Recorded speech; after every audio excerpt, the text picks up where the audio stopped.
우리 금요일마다 저희가 시편을 한 편씩 보고 있는데요. 오늘은 이제 45주를 달려와서 45편입니다. 그런데 이 45편은 제가 개인적으로 건너뛸까 심각하게 고민한 그러한 편입니다. 왜 그러냐면 이것은 왕의 결혼식을 보고 그 결혼식에 임하는 왕의 신랑으로 임한 그 왕을 보고 이 시인이 노래한 것입니다. 즉 결혼식에 참여하고 있는 왕의 영광, 그리고 그 왕의 앞날을 축복하면서 부른 시가 이 시편 45편입니다. 그래서 제가 심각하게 고민을 좀 했는데요. 말씀을 좀 연구하고 또 주석을 찾아보고 다른 목사님들의 설교나 강해를 보면서 느낀 것이, 여기서의 등장하는 왕은 일반 우리가 생각하는 다윗이나 강대한 이방 나라의 세상적 왕이 아니라 예수 그리스도를 왕으로 묘사하여서 당신의 백성과 예수 그리스도가 받을 영광이 어떠한 것인가, 그것들을 이야기하고 있다라는 것을 알게 되었습니다. 보여지는 것은 눈에 보이는 왕의 결혼식의 화려함이지만 그 안에 내포된 것은 예수 그리스도가 왕으로, 예수님을 믿는 하나님의 백성들을 왕후로, 즉 신부로 표현하고 있습니다. 그리고 그 왕의 영광과 함께 그 영광 때문에 함께 누리게 되는 성도의 영광이 무엇인가를 오늘 시편 45편은 우리에게 보여주고 있죠. 그 관점에서 오늘 시편을 보면 하나님께서 예수님에게 허락해 주신 은혜로운 영광과 그 찬란한 은혜와 우리가 또한 그 예수님의 은혜로 누리게 될 그 우편에 서 있어 누리게 될 그 귀하고 복된 은혜가 무엇인가를 오늘 시편 45편을 통해서 우리가 함께 볼 수 있습니다. 그것을 좀 생각하시고 이 두 가지의 개념이 오늘 시편 45편을 보는 것에 있어서 우리가 함께 강해하는 데 있어서 이 두 가지가 이 두 가지 면을 교대로 사용하고 있다라는 것. 결혼식에 임한 왕의 영광, 또한 그 예수 그리스도를 예표하며 그 예수님의 영광을 노래하고 있다는 것을 우리가 기억하고 오늘 말씀을 함께 나누면 이해하기가 더 쉬울 겁니다. 시편 저자는 왕에 대해서 노래하기 전에 자신을 이렇게 소개합니다. 내 마음이 좋은 말로 왕을 위하여 지은 것을 말하리니 내 혀는 글솜씨가 뛰어난 서기관의 붓끝과 같도다. 왕은 사람들보다 아름다워 은혜를 입술에 머금으니 그러므로 하나님이 왕에게 영원히 복을 주시도다 라고 이 왕에 대해서 서술하고 있습니다. 이 왕은 평범한 왕이 아니라 신적 존재입니다. 그는 지혜와 덕의 아름다움을 가졌고 은혜를 입술에 머금었습니다. 요한복음 1장 14절에 보면 말씀이 육신이 되어 우리 가운데 거하심에 우리가 그 영광을 보니 아버지의 독생자의 영광이요 은혜와 진리가 충만하더라 기록하고 있죠. 예수님의 모양과 시편 45편에서 노래하는 이 왕의 모양은 동일합니다. 그래서 이 왕이 그리스도를 뜻하신다라는 것을 우리가 알게 되죠. 하나님 아버지께서 그 아들 예수 그리스도에게 영원히 복을 주실 것이다 라고 선언하시면서 3절과 5절에서 이렇게 말하죠. 용사여 칼을 허리에 차고 왕의 영화와 위엄을 입으소서. 왕은 진리와 온유와 공의를 위하여 왕의 위엄을 세우시고 병거에 오르소서. 왕의 오른손이 왕에게 놀라운 일을 가르치리이다. 왕의 화살은 날카로워 왕의 원수의 염통을 뚫으니 만민이 왕의 앞에 엎드려 지는도다 선언합니다. 왕에 대해서 묘사할 때 가장 중요한 것이 자신의 백성을 보호할 수 있는 강력한 군인의 모습입니다. 왕은요, 자신의 백성들을 외부의 적으로부터 보호해 줄 수 있어야 왕입니다. 그래야 리더자입니다. 자신의 백성들을 외부의 적으로부터 보호해 주지 못한다면 왕이 자격이 없지요. 그래서 이 시편 저자는 예수 그리스도에 대해서, 왕에 대해서, 하나님께 복을 받은 이 왕에 대해서 설명하면서 가장 먼저 군사적인 면, 즉 전쟁에 능한 승리하는 이 면을 강하게 부각시키고 있습니다. 그리고 그 왕을 접하면서 그의 위험, 그는 이만큼 강력하시다라는 그의 강함을 먼저 설명하고 있죠. 그의 이김은 싸움을 잘해서가 아닙니다. 힘이 세서가 아닙니다. 무엇으로 이기냐면 진리와 온유와 공의로 이긴다라는 것이죠. 발음과 올곧음으로 자신의 원수들을 물리치는 왕이다라는 것이죠. 진리와 온유와 공의는 하나님의 속성입니다. 하나님께만 붙일 수 있는 단어입니다. 그래서 이 왕에게 진리와 공의와 온유를 붙였다는 것은 그가 일반 사람의 왕이 아닌 신적인 왕을 뜻한다라는 것을 우리는 알 수 있죠. 시편 45편 6절 7절에 보시면 또 이렇게 설명합니다. 하나님이여 주의 보좌는 영원하며 주의 나라의 규는 공평한 규입니다. 왕은 정의를 사랑하고 악을 미워하시니 그러므로 하나님 곧 왕의 하나님이 즐거움의 기름을 왕에게 부어 왕의 동료보다 뛰어나게 하셨나이다. 왕이라는 단어를 계속해서 사용하고 있습니다. 그는 우리와 다르다라는 것들을 보여주고 있어요. 이 시편에서 노래하는 이 왕은 우리와는 다르다.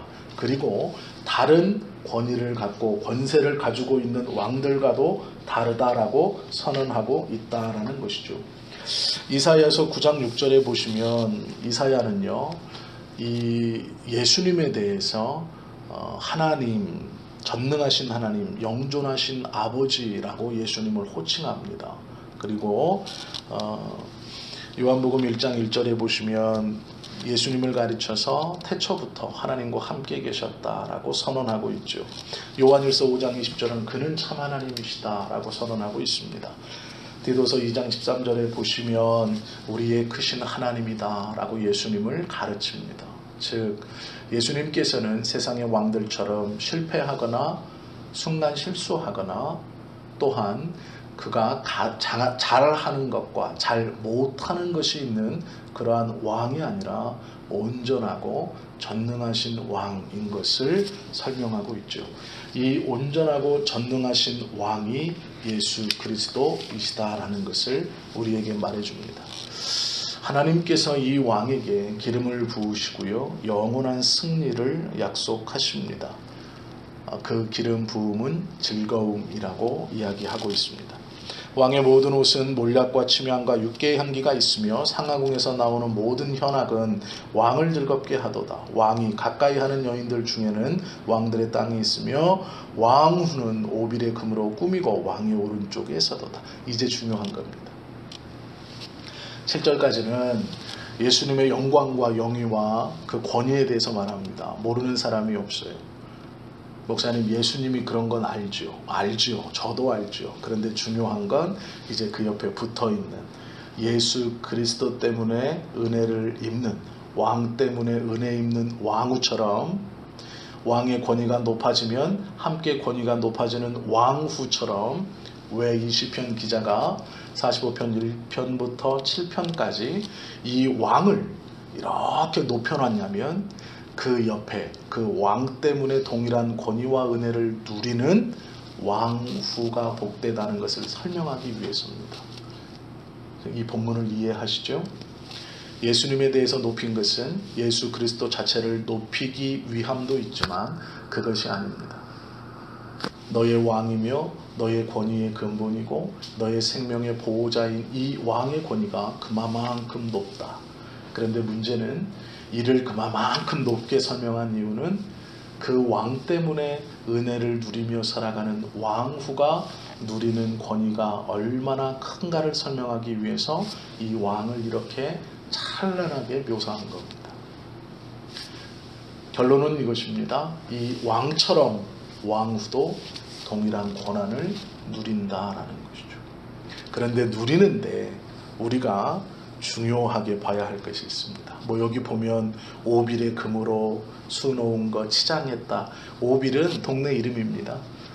금을 잘 쳐서 만드는 동네 이름이에요. 이것은 이사야 시대에서부터 유명했던, 솔로몬 시대 이전부터 금세공으로 유명했던 지역입니다. 그래서 특별히 왕과 귀족들은 이 유대뿐만 아니라 이스라엘 나라뿐 아니라 그 가나안 지역, 지중해 지역의 대부분의 이 귀족과 왕들은 이 오빌 지역에서 나는 순수한 금과 그 금으로 그 오빌의 금장색들이 두드려 만드는 그러한 장신구들, 액세서리들을 아주 고가에 구입해서 차고 다녔습니다. 그리고 이 오빌의 금은 자신들만의 독특한 재련 방법이 있었기 때문에 특별히 왕들은 신분이 낮은 자들이 돈이 있다 그래서 이 오빌에서 나오는 금을 사서 치장하지 못하도록 했습니다. 그 정도로 권위와 부와 아름다움의 상징이 이 오빌에서 나오는 금으로 만든 액세서리였습니다. 그런데 이 액세서리뿐만 아니라 오빌에서 나온 금으로 수놓은 옷에 금으로 수놓은 옷도 입고 있다라는 것은 너의 존귀와 아름다움이 세상에서 비견할 데가 없다라는 뜻입니다. 즉, 왕 옆에 서 있는 왕후의 아름다움은 세상에서 비길 것이 없다라는 설명을 이렇게 길게 해놓은 겁니다. 그런데 우리가 좀 눈여겨봐야 할 것은 그 옆에 설 수 있는 왕후의 자격입니다. 왕후의 자격, 이것이 중요하죠. 예수님이 그렇게 놀라운 분이시고 하나님께서 그 예수님께 그 놀라운 권위와 위엄을 허락해 주셨는데, 그리고 그 위엄과 권위를 가지신 예수님 옆에 서 있는 것이 하나님의 자녀이고 하나님의 백성이고 주님의 신부라고 성경에서 말씀하시는 우리 믿는 자들인데, 그것까진 좋아요. 너무나 큰 영광, 큰 은혜, 너무나 큰 아름다움, 비길 수 없는 화려함 좋지요. 사모할 만하죠.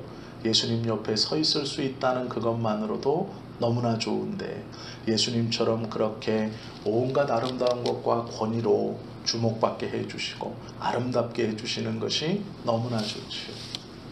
이러한 남편 옆에 서고 싶죠. 그게 우리의 마음이죠. 근데 문제는 설 수 있는 조건이 있습니다. 그것이 오늘 시편에 기록되어 있는데요. 이것을 좀 우리가 잘 좀 들어야 합니다. 첫 번째는 이렇게 선언하죠. 우리가 10절부터 보겠습니다. 딸이여, 듣고 보고 귀를 기울일지어다. 누구를 보고 무엇을 듣고 어디에 귀를 기울일까요? 왕의 말입니다. 딸이여, 너는 왕의 말에 귀를 기울이고 왕을 보고 왕의 말씀을 들어야 한다라는 것. 이게 첫 번째입니다. 그 영광스러운 예수 그리스도의 말씀을 온전히 들어야 그 옆에 설 수 있는 첫 번째 자격이에요. 두 번째는 뭘까요? 그 뒤에 바로 있죠. 내 아버지의 집을 잃어버릴지라. 네가 나온 왕후로 선택되기 전 그 아래에서 살았던 왕궁에 입궁하기 전, 즉 우리말로 바꾸면 예수 그리스도를 믿기 전 너의 아비의 집이라는 것은 너의 생각, 너의 사상, 너의 판단, 너의 경험, 내가 예수 믿기 전에 가지고 있었던 세상적 모든 것들을 잃어버려라, 잊어버려라 라고 말하는 것이죠. 즉 예수님의 말씀에 귀를 기울이고 그 예수님을 바라보는 것뿐 아니라 내 마음속에 가지고 있었던 너의 세상적 생각과 경험과 판단을 내려놓아라 라고 말씀하는 겁니다. 온전히 그리스도만을 붙들고 그리스도에게 붙들린 바 된 그가 왕후로 옆에 설 수 있다라는 것이죠. 딸이여, 듣고 보고 귀를 기울일지어다. 내 백성과 내 아버지의 집을 잊어버릴지어다. 그리하면 왕이 내 아름다움을 사모하실지라. 그는 내 주인이시니 너는 그를 경배할지어다 말하고 있습니다. 우리가 온전히 주님만을 따라가고 하나님의 음성과 주님의 음성에, 주님의 말씀에 귀를 기울이고 그를 바라보고, 또한 세상적 가지고 있는 나의 어떠함들을 다 내려놓고 예수 그리스도에게 맞춘다면 예수님께서 그런 우리를 아름답게 보시고, 또한 아름답다라고 말씀하실 뿐만 아니라 마음에 두고 사모한다라는 거예요. 이 사모한다는 말은요, 다 경험해 보셨겠지만 마음에 품고 계속 되새겨 기억한다라는 뜻입니다. 지금이야 뭐 남편이 밥 먹을 때도 생각 잘 안 나고 그러시겠지만 다 경험이 있으시잖아요. 한때는 마음에 품고 직장에 가서도 생각이 났고 좋은 것을 먹어도 생각이 났고, 그런데 자녀를 낳고 새끼가 있다 보니 좋은 것을 먹으면 애들 생각나고, 집에 가면 곰처럼 소파에 누워 TV를 켜고 있을 남편은 별로 생각하고 싶지 않은 상황일지 모르겠습니다. 물론 우리 금요 예배에 오시는, 기도회에 오시는 권사님, 집사님들은 한 분도 없을 줄로 제가 믿습니다. 그런데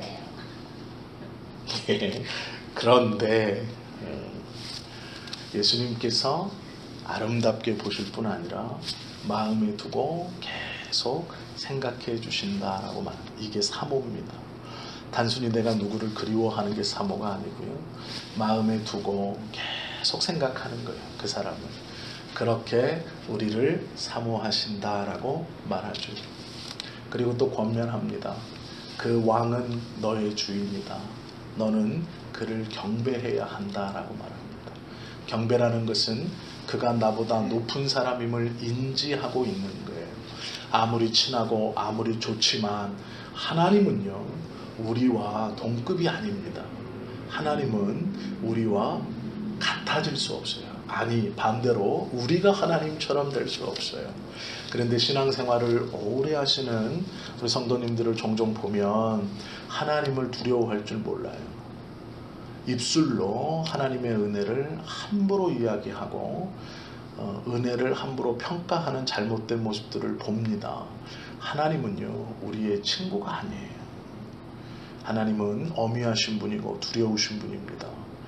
특별히 우리에게 말씀을 통해 은혜를 주실 때는 그 말씀을 내 생각과 내 판단에서 아멘하고 거르는 것이 아니라 그것이 하나님의 말씀이라면 이해되지 않아도 아멘하는 겁니다. 그리고 그 말씀대로 살아가야 돼요. 제가 한 번씩 부탁드리죠. 금식 함부로 하지 마시라고. 우리가 금식하는 이유가 주의 영광을 위해서라면 금식할 수 있어요. 하나님, 내가 나의 생명을 드려 하나님의 영광을 위해서 살겠습니다라는 금식은 100번 찬성입니다. 그런데 우리의 금식의 대부분은 뭔가요? 내 아들 대학 가게 해주세요. 우리 남편 사업 성공하게 해주세요. 내 하는 일 잘 되게 해주세요. 그걸 가지고 하나님 앞에 안 해주면 죽겠습니다가 금식이에요. 물론 그 마음의 간절함은 이해하지만 하나님은 그렇게 거래할 수 있는 대상이 아닙니다. 나의 형통과 나의 만족과 나의 세상에서 성공을 위하여 하나님 앞에 하나님이 주신 너무도 귀하고 복된 생명을 걸고 기도한다는 것은 못된 짓입니다. 그건 교만함이에요. 저는 그렇게 생각합니다. 성경은요, 하나님을 사랑하고 내 이웃을 사랑하되 내 몸처럼 사랑하라 그랬어요. 왜 내 몸처럼 사랑하라 그랬을까요? 하나님이 나에게 주신 가장 귀한 선물이 우리의 육신이기 때문이에요. 그런데 그 육신을 먹는 것을 끊고 하나님 앞에 기도한다는 것은 하나님의 것을 가지고 하나님을 협박하는 거예요. 하나님이 주신 가장 좋은 것을 내팽개쳐 버리는 겁니다. 그 잘못된 금식을 통해 육신이 망가진다는 것은 하나님께서 주신 가장 좋은 선물과 은혜를 내팽개치는 것과 같아요. 가장 좋은 것을 내팽개치고 하나님이 별로 관심도 두지 않는 다른 것을 달라고 기도하는 것은 바른 것이 아니죠. 저는 분명히 말씀드리지만 그것은 응답되지 않습니다. 하나님께서 주신 것을 귀히 여길 수 있어야 다른 것도 주시는 겁니다. 우리의 모든 신앙의 생각이, 우리의 생활이 하나님의 영광을 위하는 것이라면 저는 괜찮다고 봅니다. 그러나 대부분 우리의 기도의 제목과 간절함의 소원의 제목은 하나님의 영광이 아니죠. 우리의 만족과 세상에서의 풍요로움과 높아짐입니다. 그것을 하나님께 구함은 마땅하나 그것을 갖기 위해서 하나님이 베풀어 주신 귀하고 복된 것을 잃어버리거나 포기되면 안 되는 것이죠. 왕후는 왕이 높아질수록 왕후의 직위도 높아지는 겁니다. 오늘 이 시편 45편의 기자가 1절부터 7절까지 왕에 대해서 이렇게 높이 이야기한 것은 그 왕에게 은혜를 받은 왕후도 그만큼 높다라는 거예요. 그것을 말씀하기 위해서입니다. 저와 여러분들이 하나님의 은혜로 예수 그리스도를 믿었습니다. 믿었다는 것은 우리가 믿은 것이 아니라 성령께서 우리 안에 그 마음을 허락해 주시고 그 믿음을 허락해 주셔서 하나님에게서 일어난 믿음, 그 하나님에게서 일어난 그 뜻을 예수 그리스도가 죽기까지 순종하셨고, 그 예수 그리스도가 죽기까지 순종하셨다는 그 십자가의 사건의 결과를 내 안에서 일어난 믿음이 아닌 성령께서 우리 안에 임하셔서 그 십자가의 사건을 나의 사건으로, 나 때문에 일어난 사건으로 믿게 해주신 삼위 하나님의 이 놀라우신 구원 사역에 저와 여러분은 아무것도 한 것이 없어요. 그저 받은 것뿐입니다. 그렇다면 그 구원을 우리가 받았다면 지금 우리에게 조금 부족한 세상적인 것을 가지고 주님 앞에 함부로 불평하거나 함부로 원망하거나 낙담해서는 안 된다는 것이죠. 하나님께서 스스로 작정하고 선택하신 저와 여러분은 그냥 그렇게 힘들고 어두운 곳에서 조금 밝은 곳으로, 조금 마른 곳으로 옮겨주심이 아니에요.